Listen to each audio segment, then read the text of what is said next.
What if the man you trust most to protect your future is secretly planning to destroy it? Tulsa King Season 3 opens with a betrayal, so quiet you might miss it. But if you do, you'll never see the ambush coming. And there's one chilling detail in Episode 1 that flips everything we thought we knew about Dwight, Theo, and Jeremiah on its head. Stay with me, because the ending hides a question nobody's asking yet, and it could decide who lives or dies this season. In the finale of Tulsa King Season 2, Dwight joined hands with Bill to take down Chicky, who had been the architect of his miseries right from the day he finished serving a 25-year prison sentence. In exchange, Dwight agreed to give him 50% of the proceeds from his business so that they never locked horns again over who owned which part of Tulsa. Then there was the curious case of Cal, who constantly oscillated between wanting to work with Dwight and then not wanting to work with Dwight. It was only after Cal's business partner, Ming, went overboard with his penchant for violence that Cal thought that it was best to cut his losses and retire. He handed over his weed business to Dwight and simply walked away. Just when things were starting to look somewhat fine, though, the FBI raided Margaret's house, arrested Dwight, and took him to a dark cell with the intention of making him work for them. But the real reason they want Dwight might be far more dangerous than a simple arrest. Did Episode 1 of Tulsa King Season 3 shine some light on this matter? Let's find out. Musso owns Dwight's freedom. Dwight is greeted by Special Agent Musso, who informs him that Margaret is doing fine, since that's the first thing Dwight expresses concern about. Then Musso comes to the topic of Dwight killing Ripple, as a result of which he had to spend 25 years in jail. Ripple was Musso's informant who was tasked with burying Dwight and dismantling the Invernizzi family. Musso clearly holds a grudge against Dwight, but more importantly, he is miffed at the fact that even after spending so much time in prison, Dwight hasn't learned the error of his ways. Right after moving to Tulsa, he got embroiled in a gang war with bikers and then proceeded to kill Chicky, Ming, and many others. And due to his influential nature, Dwight has turned people like Bodie, Tyson, Mitch, Grace, and Fred, who weren't exactly doing anything too illegal, into hardened criminals.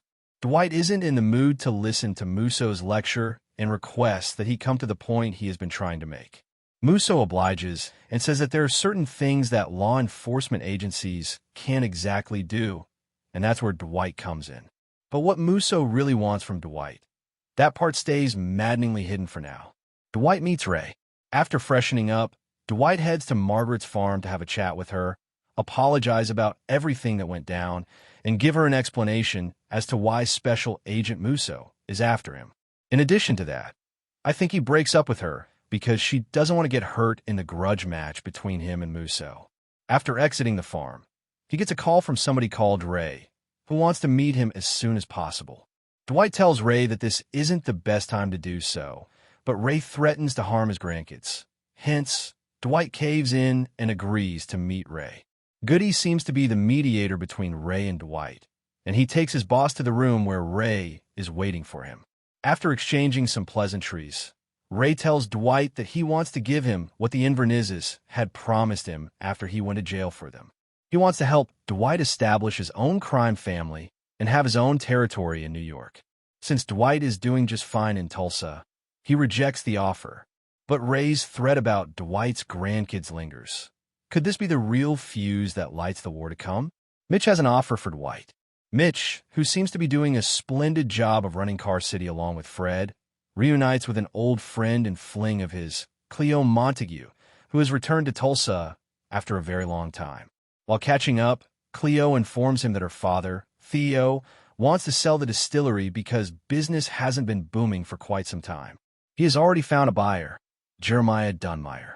By the sound of it, Jeremiah is yet another gangster who works in Tulsa, and it's only a matter of time before he crosses paths with Dwight. For now, the scene shifts to Bread 2 Buck Saloon, where Dwight reunites with his whole crew. Margaret is there too, and she wants to continue the conversation that Dwight ended abruptly earlier, thereby prompting him to explain in clear terms that he, due to the involvement of the FBI and Ray, thinks things are going to get bad. He doesn't want Margaret to get hurt in the crossfire. Hence, he wants her to stay away from this whole mess for as long as possible. But Cleo's quiet warning about Jeremiah hides a twist that even Dwight may not see coming. Dwight meets Theo. Dwight, Goody, Bigfoot, and Mitch attend a yard sale at the Montague estate. Dwight doesn't waste a lot of time and straight up asks Cleo if her father is open to negotiating a deal with him. The deal that Theo has struck with Jeremiah isn't an official one. It's based on some kind of mutual understanding, and Dwight wants to conduct the business in a professional way. However, it doesn't take very long to ascertain that Theo is just too scared to sell his distillery to the highest bidder. It seems like Jeremiah is essentially threatening Theo into giving away his cash cow, which is why when Dwight asks what the price he has settled at is, Theo is unable to say anything. By the way, it's not like all this is going on right under Jeremiah's nose, and he doesn't have any idea of it.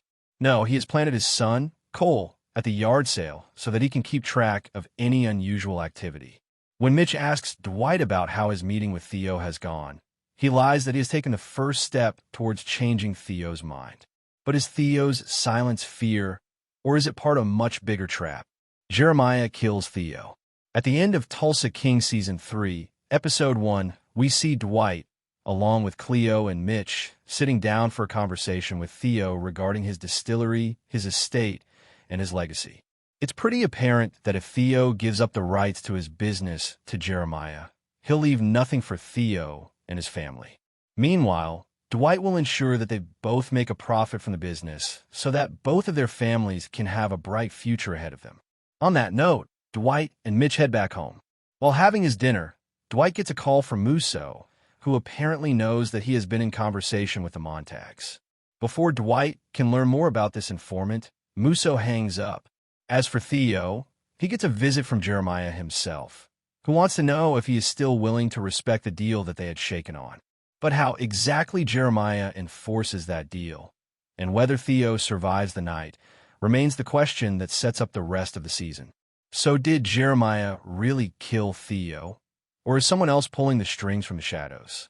Drop your theory in the comments, because the smallest clue from this episode might be the key to everything that follows.